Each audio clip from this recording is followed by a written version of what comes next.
Sa huling araw mga kaidol, sa pangumpanya po ni Senator Amy Marcos, may banat at pasabog sa administrasyon mga kaidol. Nako. Nako mga kaidol, delikado. Ayon po sa balita mga kaidol, grabe ang pasabog ni Senator Amy Marcos laban po sa administrasyon.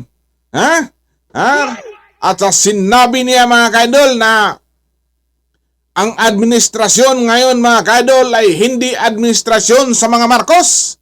Nako mga kaidol. Ano naman tong balita to mga kaidol?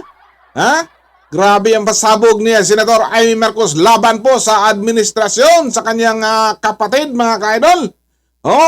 So panoorin po ninyo mga kaidol, panoorin po ninyo. Nakaka-excited to mga kaidol. At nakakagulat. Na parang nagulat ang sambayanang Pilipino mga kaidol sa kanyang banat ngayon mga kaidol. Grabing banat. Ayon pa sa balita di umano mga kaidol ay ang administrasyon daw ngayon hindi Marcos kundi Romualdez at Araneta administrasyon mga kaidol. Sige mga kaidol, panoorin po ninyo ang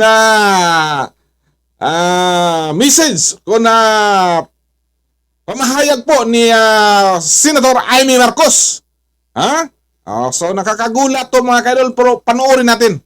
Ngayon ay hindi Marcos. Ang gobyerno ngayon ay Romualdez at Araneta.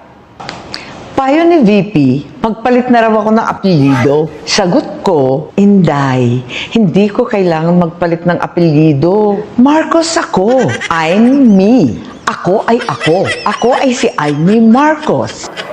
Ang Marcos para sa kanya ay hindi nakikipag-alyansa sa mga politikong nagbintang, nagdiin at umapi sa kanilang pamilya. Binigyang diin nito na hindi ito ang iniwang legasiya ng kanyang ama.